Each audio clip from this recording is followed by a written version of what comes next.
Well, welcome to Millie's aerobic class. You know, up, down, up, down. My gosh, take it easy on us. Hey, before I get started, I'd like Christine Garvey to come forward. Is Christine Garvey here? What'd she do, skip out? Oh, here we are. Come on up here.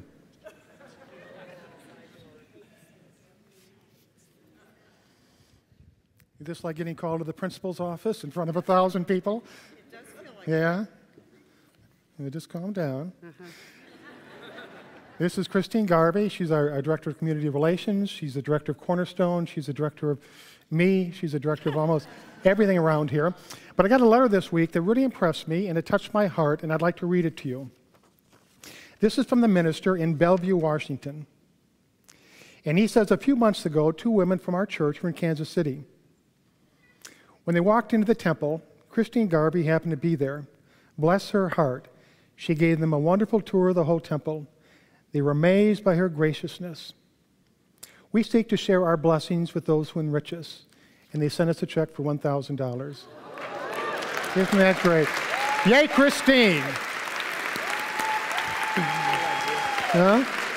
You soak it up now.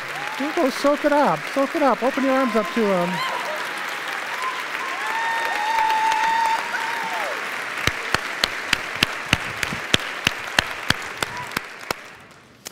She is truly a wonder. I'll tell you, we've been together maybe 10 years here, and I met her a long time ago. Her husband was a grade school friend of mine, actually. And she happened into the Unity Church in Prairie Village. We were talking. She asked where I was from. I said, South Dakota, so it was my husband. She told me her husband's name, and bingo. It was just this incredible connection. But she certainly has been a blessing in my life. Yeah, I learned something new this week in regards to communicating with people. It's not what you say to another person. It's not how you say it to another person. But it's what the other person hears that makes a difference. And we are primarily visual people. That is to say, our mind understands through visions and pictures and images. And words are simply the means that we have to communicate to other people the picture that we have in our mind. Now, sometimes we say something to people and it's very clear and it's very concise in meaning to us, but it means something totally different to the person that we're talking to. And I learned this firsthand from my cousin Ozzy. Now, for those of you who are new here, you probably wonder why everybody kind of chuckles when I say cousin Ozzy. And it's because he's a character. He's a teacher in a very unusual disguise. He lives in Nunda, South Dakota. He's a self-proclaimed ambassador of that town. His office is on the end stool at Lars's Tavern. He sits there day in and day out, greeting the people as they come and go. Well, Ozzy took a trip through the Black Hills of South Dakota. Absolutely beautiful drive. But the sharp curves and the winding roads call for extreme caution. And as he's approaching one of these sharp curves, a woman came around from the opposite way. She was weaving all over the road. They almost collided, and as she passed Cousin Ozzy, she looked him straight in the eye and said, "Pig!" Well, Cousin Ozzy, not being one to hold in his thoughts, he stuck his head out the window and he yelled back at her, "Cow!" Then he rounded the curve and ran into a pig.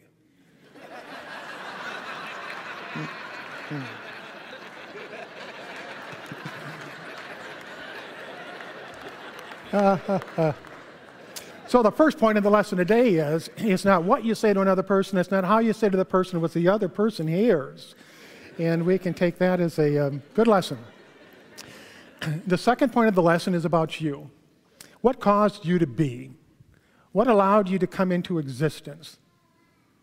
Now, upon initially hearing that question, you might say, my parents. So the question back is, and them? What caused them to come into existence? Their parents. In them, their parents. And if we go back through the generations, from generation to generation to generation, all the way back, at some point we have to come to what is called the first cause. That which caused all of it to be. And that was the energy, that was the spirit that came forth from the Big Bang.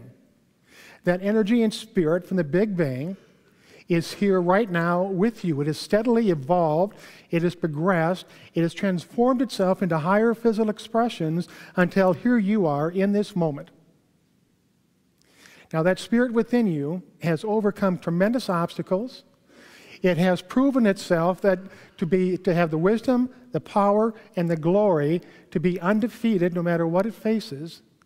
And that spirit, wisdom, power, glory is not only within you, it is you. And it can provide for whatever you need for a comfortable and fulfilling existence. So what is that exactly? What do you need exactly for comfortable and fulfilling existence? The experts in human relations tell us that we have 7 basic primary needs. The first is for security and survival.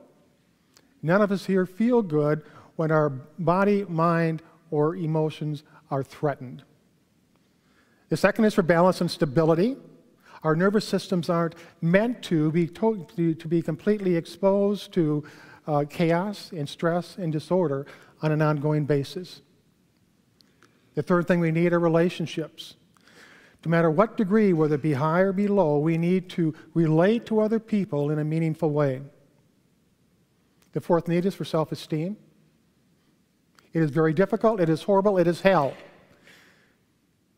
It is difficult, it is horrible, it is hell. It is difficult, it is horrible, it is hell to reflect back on yourself with disdain, harsh judgment, condemnation. The fifth need is for potential, to express our higher potential. There's more to us than we know. Each of us is like a bud ready to blossom into a greater existence. We have that potential within us to become more of what we are, and that potential yearns to be expressed. The sixth thing is understanding. Day by day, our understanding needs to increase bit by bit so we can better understand ourselves and the world that we live in. And the seventh thing is beauty. We have to have time to experience beauty in this world. Beauty is what glorifies existence. It doesn't make any difference what shape beauty comes in. It can be music, it can be art, it can be nature, it can be people, places, or things. But we need to experience beauty on a regular basis.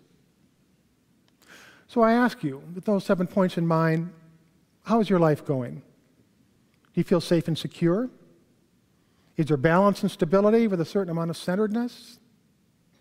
Do you have meaningful relationships that support you? Do you feel good about yourself? Is your potential continually being expressed to higher levels? Is your understanding increasing day by day? And do you take time to dedicate yourself to the experience of beauty? Now, I grew up with a kid named Wayne. Wayne came from a very, very poor home. He lived in a rundown house. His father was a truck driver, hardly ever home, and when he was, he'd get drunk and physically and verbally abuse his wife and kids. At school, Wayne didn't deal good. He didn't fit into any particular social circle. He didn't have a group of friends, primarily because of the clothes he wore and the hygiene that was his habit. And so he was a loner. He didn't have that support. When he was in his teens, Wayne started stealing so he could have things that the other kids had. He quit school when he was 15 years old. He went into prison when he was 19, got out when he was 24, fell into alcoholism and drug abuse, killed himself when he was 26.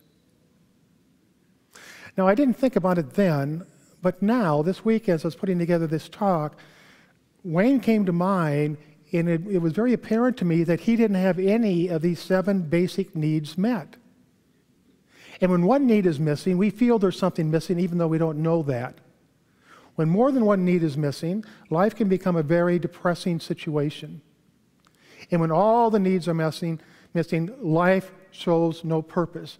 There's no reason to continue on.